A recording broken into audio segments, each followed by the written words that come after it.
think about, again, go back to the 1970s, all right? Unrestricted animal research. You could do anything to those critters. There were no statutes or laws. I mean, there was some, but it was totally unenforced. Same thing with human subjects. You could practically do anything with human beings. You know, you couldn't kill them or maim them, but psychologically you do all kinds of stuff. Well, what's happened in the last 30 years has been tremendous restrictions on laboratory research with regard to animals and also with humans. And there's also been tremendous pressure put on factory farming. You know, the terrible ways we raise animals for food. I mean, there's a growing recognition that animals are conscious. And that we have to respect that because they hurt. And they have their own interests. I mean, they want to have a life, I suppose. I mean, you know, they can't say that. But anyone with pets knows that dogs and cats and ferrets and whatnot, they have their own thing. They do their own thing. And they're aware. Now, I teach philosophy, so I know the history of this. But, you know, take this back to Descartes, for whom the only consciousness in the universe was the mind put into the human body by God. And that everything else was unconscious. And so that meant that this is what one of his followers, Malebranche, said to the next generation. Look, when you're doing vivisection on an animal, you know, cutting it open while it's alive, you know, all those screams and stuff, that's equivalent to the grinding sounds made by rusty gears, you know, moving against each other. There's no interiority to anything.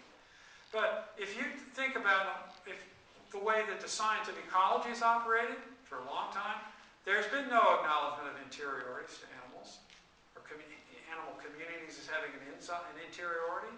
It's all been third person.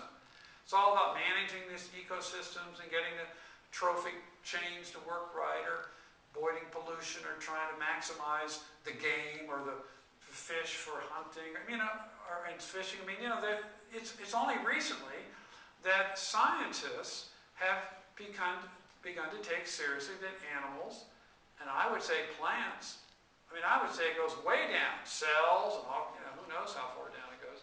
They all got an interiority.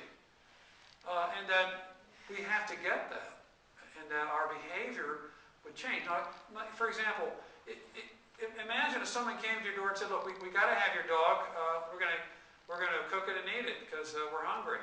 You know, in fact, we're going to round up all the dogs and we're going to cook and eat them. Well, you resist this because you say, look, my dog has a life and has feelings, and you know, it's our friend. We're not going to give it up like that. Now, if that could become increasingly true for all animals, not just domesticated animals, then our practice of destroying habitat, the vegetable stuff that animals need to live in, there's going to be resistance to that. There's going to be resistance to this, you know, practices, as I mentioned earlier, that cause so much habitat destruction. So the more that of course, by the time you get to, you know, vegetation or something, we do have to eat something, but and there's just no way around that. But our practices do change as we become more conscious, because they're just things you can't get away with now. Think about. I remember when I lived in New Orleans all those years.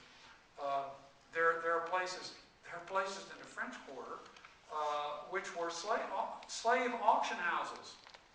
And you know, when you go into one of those places, you know, just think about just 1860.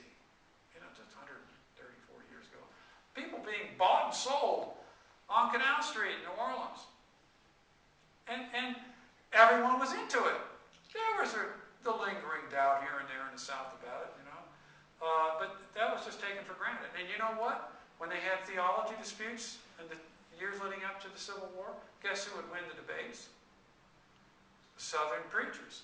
There's nothing against slavery in the New Testament or the Old Testament. I mean, those are slave-holding documents, basically. It's taken for granted people have slaves. But you just can't have slaves now.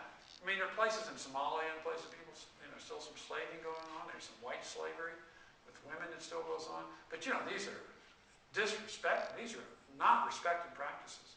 And that just took a century or two. That's huge. A huge development in world history.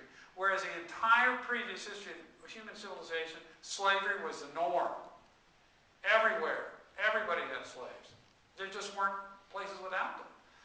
So, can such a shift occur in regard to our treatment of animals, domestic and non-domestic? I think it can happen.